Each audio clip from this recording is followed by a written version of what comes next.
What is going on, everyone? It's Super here and welcome back to another Mortal Kombat video, and today we're going to be talking about MK11. That is right, we're approaching mid-April, so we're only a couple months away from getting the reveal of MK11. Hopefully it teases very soon because, man, I'm dying for it. Like, any news and any teases from Ed Boon that's actually relevant to like MK related, I don't know, just something, baby, give me something. I'm so excited about MK11. You guys have no idea. Well, you guys have an idea because you guys are fans as much as I am. If you're watching this video, we're all very excited about the game. So leading up to that, I'm going to be making a lot of these different videos, I guess, speculating, having like discussions with you guys. So of course, you guys can participate in the comment section with your thoughts. So today's topic is going to be about gear. More specifically, what would be the best option to go with for MK11 just as fans. I'm sure that those guys over at NetherRealm worked to the bone coming up with different gear, and as much as like we criticize that there's a lot of duplicates and stuff, the amount of work that's put into creating a bunch of different looks and costumes and pieces for characters, it's pretty mind-blowing. So, quick shout out to those guys over at NetherRealm who work on creating, concept art for the gear, up to the guys who actually code in the gear and, like design them actually in-game. But now let's talk about just as fans, what do we prefer? Gear or actual costumes? Because we have the two last NetherRealm games to compare, which is MKX and Injustice 2. And this is actually a harder question to answer for me personally because there's pros and cons to both of these, which I'll probably give like, I don't know, the biggest one for each. And I think they're both related and you guys will probably agree with me. But there's a lot of advantages to having a gear system in the game as far as aesthetics go, as far as character variety via visuals, because I think that's really important in a fighting game. Even though once you actually get into the game, you sort of forget how your character looks, and that's absolutely true. Once I get in the game, I kind of forget, like when I'm fighting, I forget that I'm playing with the Hellbat Batman. Definitely best gear in the game once I'm actually playing the match. But when it goes to like the cutscenes and like the pauses mid-round, I'm like, god damn, this gear looks so good, and you appreciate it again. And I think having that visual variety is really important to how, I don't know, how much replayability Injustice had for me, or has for me, because man, I could create so many cool looking costumes and different looks for my characters, not only for 1, 2, 3, 4, or 5, the top guns, like the main staple characters, the fan favorites, but I could create costumes for Gorilla Grodd, Cheetah, like the lesser known characters, less popular characters, and that is a huge advantage when it comes to gear. Because let's take MKX as an example. Scorpion, Sub-Zero, Liu Kang, Johnny Cage, Ermac, Kung Lao. These characters have a ridiculous amount of costumes. They each have at least 4 just off the top of my head, and I think Scorpion has 7. Scorpion and Sub-Zero, I think, are tied for the most costumes in the game at around 7. And then there's characters like Ferrator who have 2. And there's characters like the DLC characters that got nada, cero, 0, a donut, a big ass donut.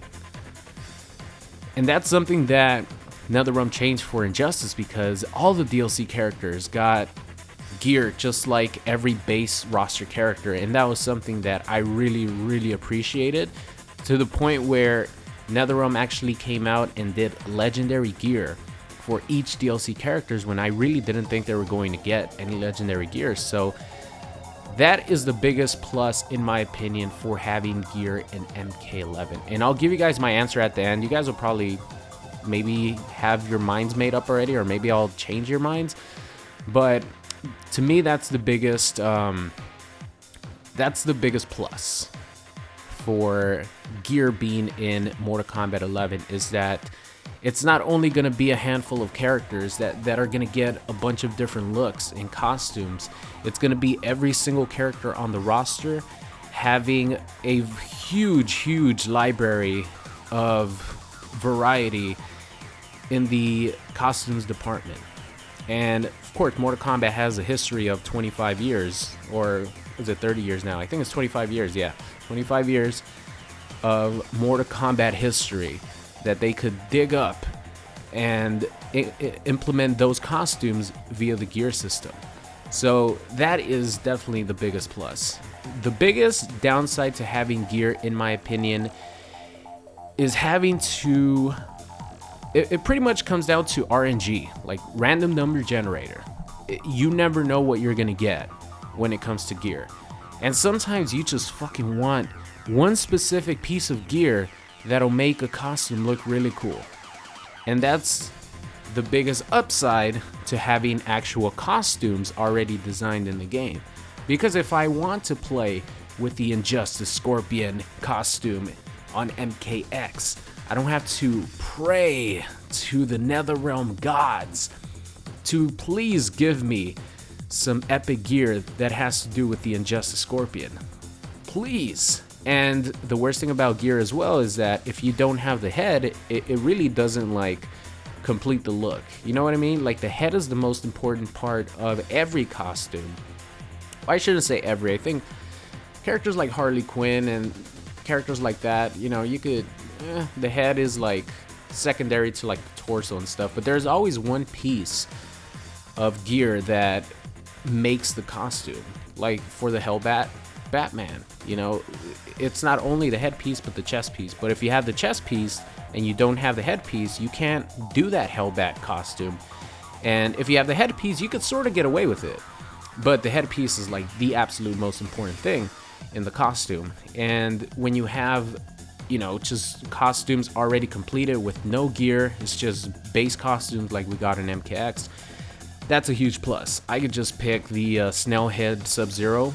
I could pick MK4 Quan Chi, which is my preferred Quan Chi costume, and we're ready to go. We're ready to go play. So in my opinion, those are the biggest arguments, positive and negative, you know, for each of these sides to the coin. There's a couple other variables that have to come into play, because if you guys remember when the when the mother boxes and like gear system was announced, everyone, including myself, was very afraid that this was going to be something like I don't know, other games where you have to pay in order to buy up mother boxes. And thankfully it wasn't like that. It was just in-game currency.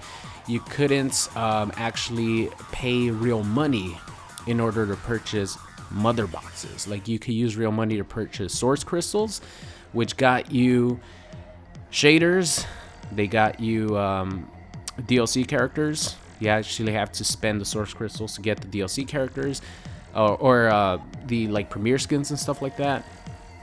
And it got your character to a specific level. If you wanted to spend source crystals to rank your character all the way up to level 20, I think it's 10,000 source crystals, something like that.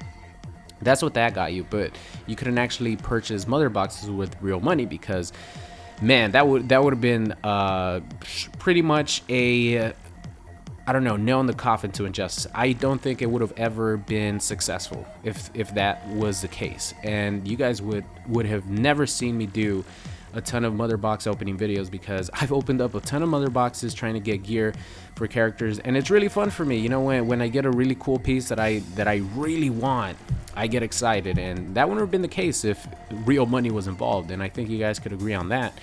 So assuming that they're gonna keep that practice where it's not gonna, real money is not gonna come into play, in my humble opinion, I actually would want a gear system for Mortal Kombat 11.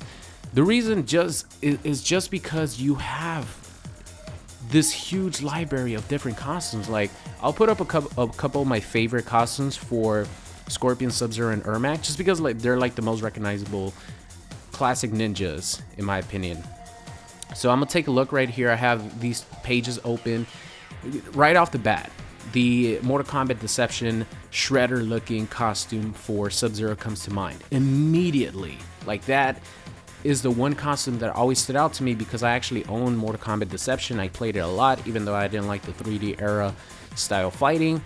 I played it a lot because I'm a huge Mortal Kombat fan. So that Shredder costume will always stand out to me as one of the best looking costumes ever created for a Mortal Kombat character. One other thing I forgot to mention is that I know that the gear was intended to be in Injustice 2 because it's like a way for characters to quote unquote like compete with the stronger characters like Superman, stuff like that. You know, Batman has a lot of money, he could buy these different armor pieces. Like, the gear is supposed to, they're supposed to be like armor for characters. That's why a lot of the gear, even for a character like Harley, you know, you see a lot of padding and stuff like that. But of course, they don't have to do that in MK. They could just put different like costume pieces and it would be fine. So I wouldn't see that being like an argument of oh, this should stay in Injustice 2. I personally think that they could go with just the, you know, standard clothing. It doesn't even need to be like a ton of gear. It's just enough variety in order to create like a bunch of different looks for each character. So yeah, the Shredder one right there, amazing, man. Let's go to Scorpion now. I'm only gonna give one for each.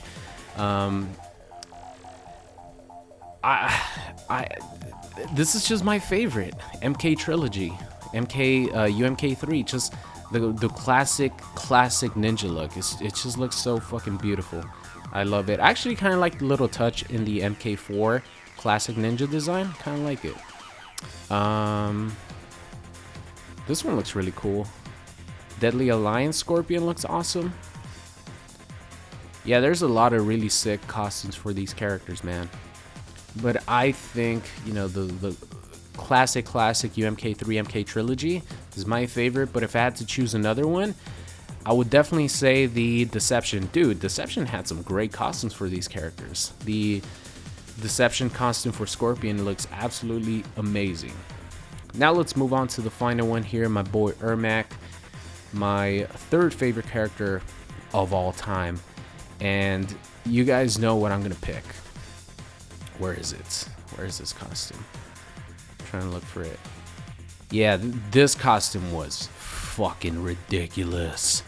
This is the MK9 hooded costume for Ermac.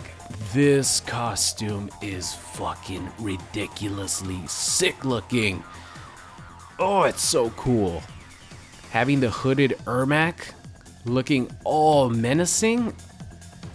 Damn it, it looks awesome. Getting hyped just thinking about this. Woo! Alright, that is definitely like the costume that stands out for me. It's so fucking cool. It's really cool. Another one that's really cool is the Deception one. Again, Deception, like I said, man, they stepped it up with the costumes. They got some cool designs in that game.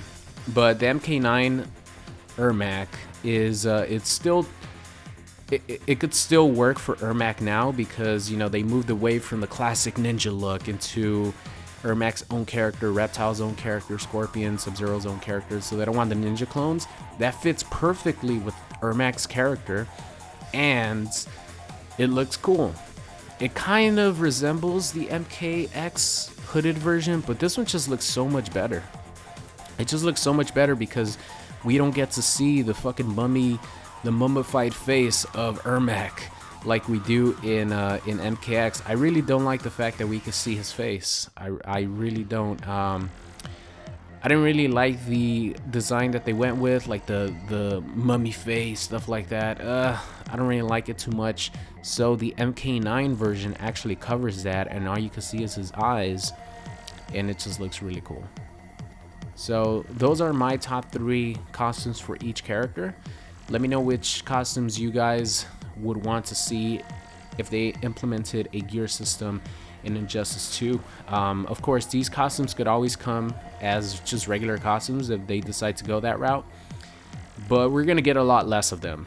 And hopefully this time, if we don't get gear, we actually get some costumes for DLC characters because, man, I was like leading the charge as soon as Jason came out to get a Jason X costume. I made so many different videos asking, please give me the Jason X. It's the best.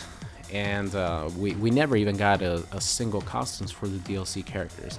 I feel like I'm forgetting something, but I can't think about it right now, but I think that might do it. Well, the gameplay's done, so that's gonna be it for today's video, guys. Thank you so much for watching, and I will see you guys next time.